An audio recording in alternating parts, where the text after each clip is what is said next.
আজকে আমি যেভাবে বেগুন ভর্তা করব, এভাবে যদি একবার বেগুন ভর্তা করে খান তাহলে আর অন্য কোনোভাবে ভর্তা করতেই মন চাইবে না।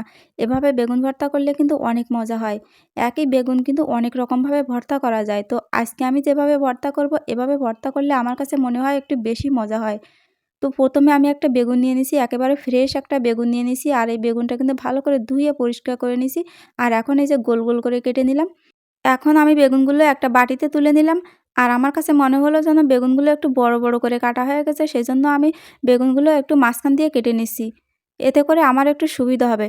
সেইজন্য আমি বেগুনগুলো একটু মাঝখান থেকে কেটে নিচ্ছি। যেগুলো একটু বড়, বড় করে কাটা আছে সেইগুলোই শুধু কেটে নিচ্ছি। আর ছোটগুলো কিন্তু আর কাটি নাই।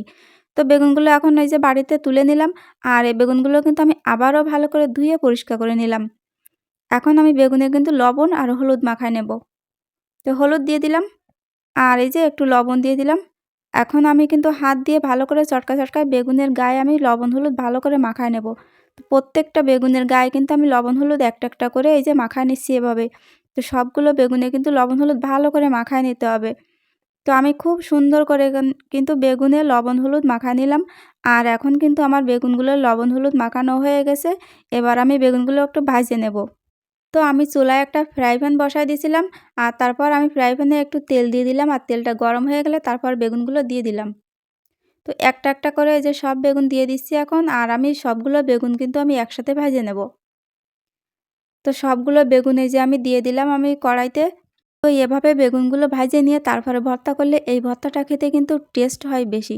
তো অন্যান্য ভর্তা থেকে আমার কাছে মনে হয় যেন এভাবে ভর্তা করলে একটু বেশি মজা লাগে। এজন্য আমি সবসময় এভাবেই ভর্তা করি। তো একটা ঢাকনা দিয়ে দিলাম যাতে তাড়াতাড়ি সেদ্ধ হয়ে যায়। তো এই যে কিছুক্ষণ পর ঢাকনাটা তুলে নিলাম। আর এখন বেগুনগুলো কিন্তু উল্টায় দেব। একটা, একটা করে আমি খুন্তি দিয়ে উল্টায় দেব। তো এভাবে উল্টায় পাল্টায় নিয়ে সবগুলো বেগুন কিন্তু ভাজে নেব। তো যেকোনো ভর্তা কিন্তু একটু ভাইজে তারপর ভর্তা করলে কিন্তু ওই ভর্তাটা কিন্তু অন্যরকম টেস্ট হয়। তো বেগুনগুলো দেখতে পারতেছেন ভাজা হয়ে গেছে। এখন আমি বেগুনগুলো তুলে নিলাম।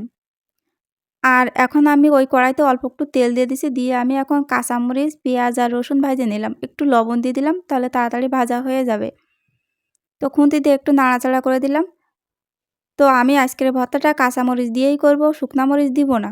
তো আমার কাছে কাঁচামরিচের ভর্তা একটু বেশি ভালো লাগে, সেইজন্য আমি যেকোনো ভর্তা কিন্তু কাঁচামরিচ দিয়েই করি। তো সবকিছু ভাজা হয়ে গেছে, এবার আমি ওই বাটিতে ঢালে নিলাম যে বাটিতে বেগুনগুলো উঠায় রাখছিলাম। এখন আমি হাত দিয়ে এই যে চাইপে, চাইপে কিন্তু পেঁয়াজ, রসুন আর কাঁচামরিচ আগে কিন্তু মাখায় নেব। তো হাত দিয়ে একটু চটকায় পেঁয়াজ, মরিচ এগুলো একটু মাখায় নিলাম। তারপরে হচ্ছে বেগুনের সাথে সবকিছু ভালো করে মাখায় নেব। তো অনেক গরম ছিল, মাখাতে একটু সমস্যা হচ্ছিল। তো একটু ঠান্ডা হয়ে গেলে তারপরে যে একটু ভালো করে এখন মাখায় নিচ্ছি। তো হাত দিয়ে চটকায় মাখায় নিলাম আর একটুখানি লবণ দিয়ে দিলাম। আর এই যে সরিষার তেল দিয়ে দিলাম। সরিষার তেলটা তো দিতেই হবে। এই ভর্তা যদি ধনিয়া পাতা দেওয়া হতো তাহলে কিন্তু আরো একটু মজা হতো। তো আমার মেয়ে ধনিয়া পাতা একদমই পছন্দ করে না, সেইজন্য কিন্তু আমি দিতে পারিনি। তো এই যে ভর্তাটা মাখানো হয়ে গেছে, এখন আমি অন্য একটা ছোট একটা প্লেটে তুলে নিলাম। তো আপনাদের কাছে কেমন লাগছে ভর্তাটা একটু কমেন্ট করে জানাবেন। তো আমার কাছে তো এই ভর্তাটা অনেক মজা লাগে। গরম, গরম ভাতের সাথে কিন্তু আরো বেশি মজা লাগে।